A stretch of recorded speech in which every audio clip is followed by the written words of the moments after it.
Wakanda forever. Yep. I've been getting into the habit of saying that these last couple of days because today is finally the day I will be watching Thor Love and Thunder. No, I'm just kidding. I'm watching Black Panther Wakanda Forever. Very excited. I got my tickets for this day at 2. Super excited. Thank you for watching, guys. Please give this video a like, subscribe, and let me know in the comment section below what you thought of the movie. And only watch this video, only watch it once you've seen the movie. And I know that a bunch of you have already seen it because they've already made $180 million domestic over the last weekend. And today's Wednesday. I've given you enough time, and now let's just get into the spoiler of it. So I just came out of watching Black Panther Wakanda Forever. Man, I'm just going to do a brief description before we go into the details. It was great. It was funny. I don't know about funny. It was more serious, and I kind of like that because a lot of the Marvel movies are not always serious. They're more like a comedy, but they did a great job. A lot of action, a lot of like thrills. It was kind of amazing. And I have to say that the new protagonist was great, and we will go into detail once I get home. But thanks for continuing to watch my videos, and I'll see you in a bit. All right, it's finally review time. Let's just get into it. So I have a couple of notes that I want to go through, and that's how we'll talk about the movie. And yes, this will be a spoiler-filled review. So the first thing on the top of my list is the Black Panther Chadwick Boseman lingering shadow. You know, a lot of people are going to go watching into this movie curious about, like, how do they deal with a cast member who died in real life? And how do they deal with that in story? Because, you know, they have to find a way for it to make sense. And so I felt like the movie, the way it started was very kinetic, which meant like very kind of all over the place, very kind of crazy because of the fact that all you hear, it's silence, and then you just hear Shuri on trying to figure out how to save her brother. And then it lasts for like a minute, and then her mom, Queen Ramonda, basically announces the death of her brother. And it happens all off screen. The only thing that we see is Shuri. And I think to a certain degree, it's because of the fact that no one wants to see their loved one die again, especially the real family of Chadwick Boseman. You know, to see him die in a movie or try to somehow bring him back to life with old footage to see him die, that doesn't work. And I felt like they kind of killed him in a very weird way.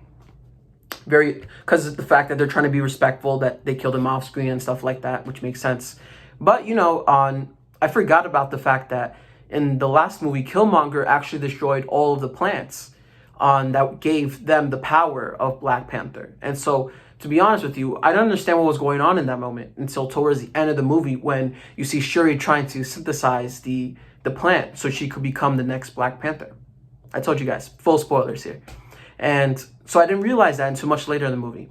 But to a certain degree, I kind of liked it because of the fact that in real life, you know, death isn't something that happens naturally. I mean, it happens naturally, but it's never a good time to die, you know? And I mean, you know, to laugh at it, but it is true, you know? It's no such thing as, oh, when's the right time to die? Never. That's the real answer. It's never the right time to die. And so they kind of started off with that rocky type of, felt very much like very kinetic style. And so throughout the movie, you do kind of feel like something's missing. I will be honest. There is a little piece of it missing. But I feel like as the movie takes off, you kind of get used to it. For me, it took me a little bit, maybe like 5 minutes, because right after that, Queen Ramonda takes over the screen, and she does a great job. The actress, Angela Bassett, really pulls in all the heartstrings and all the heart stops, and you can feel the pain that she's going through. Because she literally lost her husband, then her son, and now it's just her and her daughter, you know? Not much of a family left. And you see that she has to be the strong one to take over, to lead the whole kingdom and everything.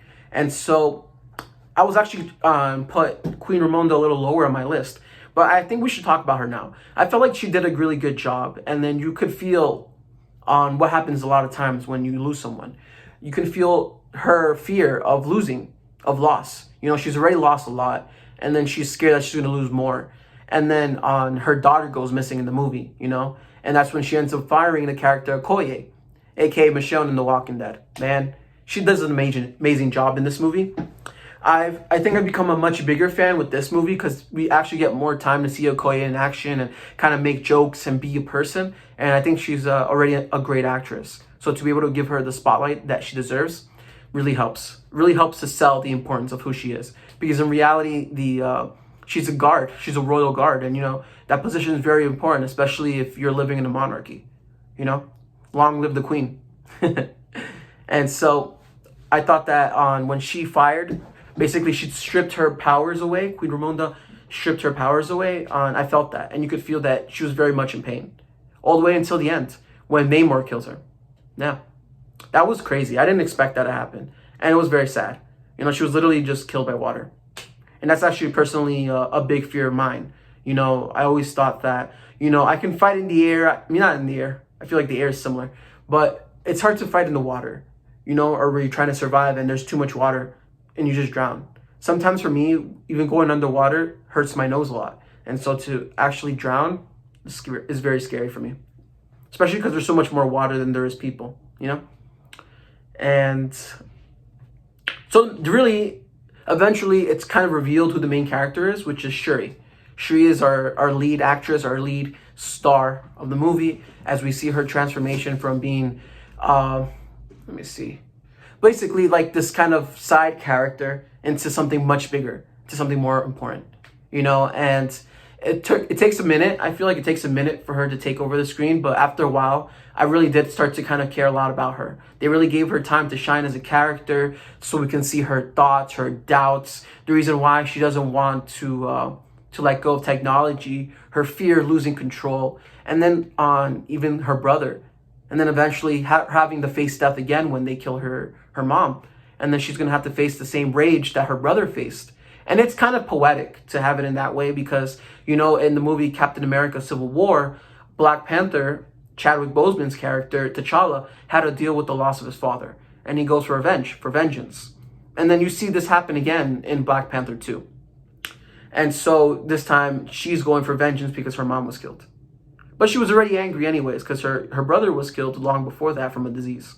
And so, I feel like there's a couple of, there's like a poeticness of it. But I also want to say that I felt like it's kind of sad that if you think about it, Black Panther was always kind of surrounded by death. And it's not to jinx it or anything like that, but it is like a big theme in their stories, at least in the MCU. Because like I mentioned, Black Panther is introduced as kind of like a diplomat, someone who's trying to reach out now from their secret nation into the world. And then the first thing that happens when they do that, his dad gets killed. And then he ends up going for revenge. And then in the first movie of Black Panther, he's still dealing with the death of his dad. It continues that story. He almost dies. And then we kind of get this idea of how people in Wakanda see death, which is death is not the end. It's a nice sentiment because we always wish that that's true, especially when we lose someone that's very important to us. And so that was definitely a big part of it. And I really like the poeticness of it. And then we had to really see Shuri, more importantly, the actress, shine as the lead and take over. Because, there's a lot of issues that people talk about online. It's not really issues, but people complain about, saying that all the superheroes have become female. And in this movie, you do feel very much, it's a very like female-centric movie. And honestly, there's nothing wrong with that. I know that Black Panther was big and he was important. And I'm sure we'll get another Black Panther in the future again. It won't be the last one. I think that you still could have like these two, man and woman superheroes coexisting in a huge film where both of them are important. And you do get that in the sense with Namor. So Namor is the other really big character that's introduced in this movie that takes up a big amount of screen time as well. And his introduction was amazing. So basically, there's this famous actress named Lake Bell. She plays like an agent who's in the water investigating, now trying to find the minerals that are known from Wakanda, which is vibranium. And so they found it in the water, and then they end up getting attacked by like this mysterious band of people. And one of the crazy abilities that was introduced was like a sonar sound that made them just jump off the boat, which I'm pretty sure just made them kill themselves, And then they get killed by the Atlantis people. Not Atlantis anymore, but the Talakan people, who are basically Atlantis people, but on the Central American version of it. And they did a great job with that. That introduction really does bring a huge amount of fear from anyone. Because if I saw something like that, where people were literally jumping off the boats to their death, and then people were disappearing at the same time, I'd be freaked out. And so that really does show the power of water, because, Aquaman and to a certain extent Namor was always kind of seen as like a joke character, but they really did the character well. And one of the things that they did really well was making him more specifically with a certain amount of culture. What I mean by that is a specific culture which is found in a specific place. And they used Native American Mexican culture for this to kind of decorate the character, to make his costume more believable, to, give him an edge as a character, because you can't have everyone looking the same as superheroes and stuff like that. So it was really good. And just thinking now here. And basically, I really did like that. They made it more specific. I felt like the only thing that I will say was kind of lacking was in Talocan itself, because when Namor and basically Shuri get together, they get together, and then he introduces her to his world.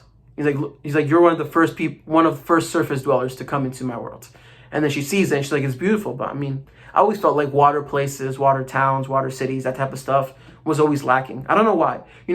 I love pools, I love the beach, I love all that stuff, but to a certain extent, I never really found I guess, island living maybe that appealing. It doesn't, to me, look that pretty. A lot of times I feel like you have to put like a lot of CGI or a lot of nature is like involved, but the cities and animation and like other type of media, it doesn't look that cool to me.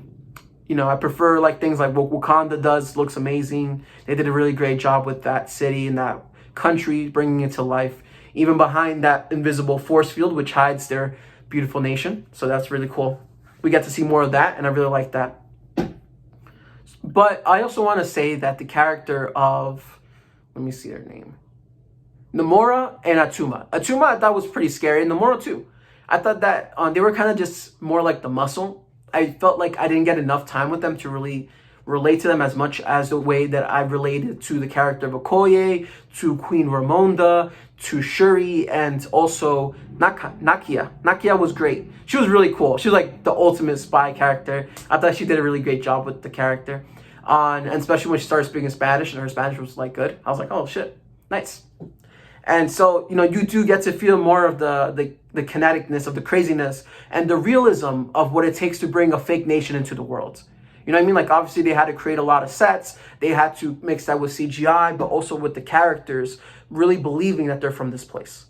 So that's a big part of it. That's a big sell in order to get people to actually believe in the world. Because when you're making a story, that's what you want. You want people to be immersed. All right? And then I want to introduce the character, Riri Williams. I thought she did great. She was very funny, especially in the scenes when she was in her college and stuff like that, and she was trying to escape. And then I thought her Iron Heart suit was pretty cool. It was different enough that it didn't feel like Iron Man. You know what I mean? Like, when she is in the suit, they do have that iconic camera setup where we see him and her in the suit, which I think is important because it helps humanize the suit. Because, it's a robot. So you need to find a way to have something that expresses itself emotionally in order to sell it. But the suit looks pretty cool, too. I wouldn't mind wearing that thing. It looks a little cartoony, but I think that's really what distinguishes it from, like, Iron Man or anything else that's come out. And what else? M'Baku was good. They gave him a lot more to do with this movie. He made a couple of killer jokes, which I heard was actually partially improvised, which is really good. It shows the actor's ability to kind of work with comedy and to really be into the moment in order to create something unique, funny, or different.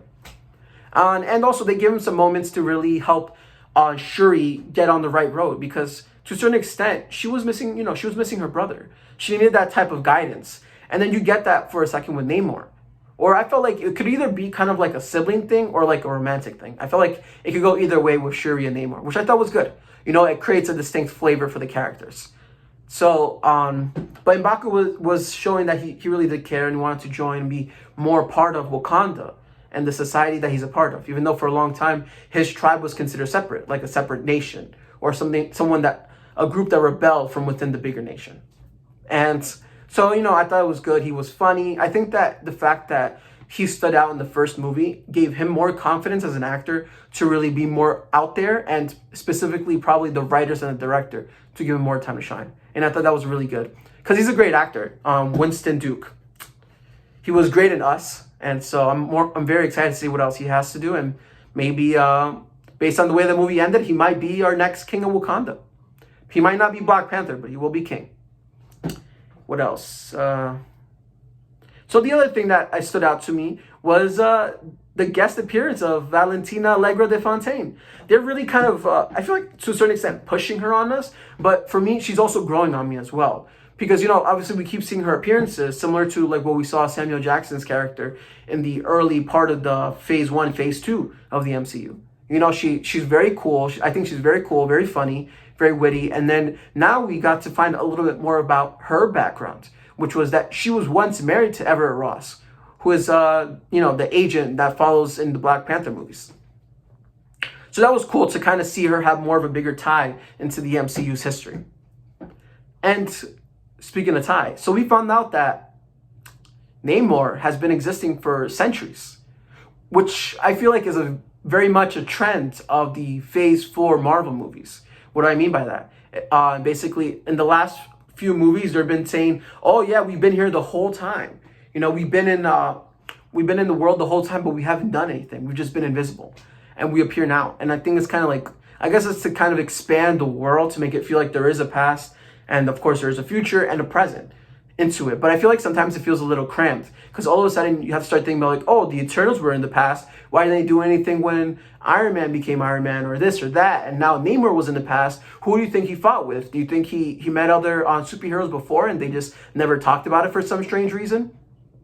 Captain Marvel in the 90s. So you are getting kind of like an expansion. But I feel like I'm not much of a fan of anything that's really a prequel because then it makes me question the whole thing of the MCU. And sometimes it doesn't always hold up, I think. But other than that, you know, I really did like the movie. My main issue, like I mentioned before, is just seeing underwater kingdoms come to life on the screen. Because sometimes it feels like you ever see a fishbowl with the castle, with a toy castle there? That's what it feels like sometimes. You know, like a toy that they just put in the water. But, you know, Namor, his big thing is water, you know, and also being an anti-hero. And I thought he did a good job at that. The actor who plays him, Tena Huerta, he did a great job at kind of playing the line of like good and bad. Like there are moments where you can kind of see that he was someone that wanted to do something good in life, but at the same time, he doesn't care anymore. And so to have like a real anti-hero that didn't start off as a supervillain or something like that. I mean, he kind of is a villain in this movie, but I felt like it worked. Also, just one last thing, because this video is very long. At this point, I just want to say, what? We will get another T'Challa soon, because Nakia had his son. So that's pretty cool. And that's all I have to say about that. Thanks for watching, guys. I will be making a video pretty soon on my review of the entire Phase 4 movies. So you'll be seeing that pretty soon. Thanks for watching. And I'll see you next time.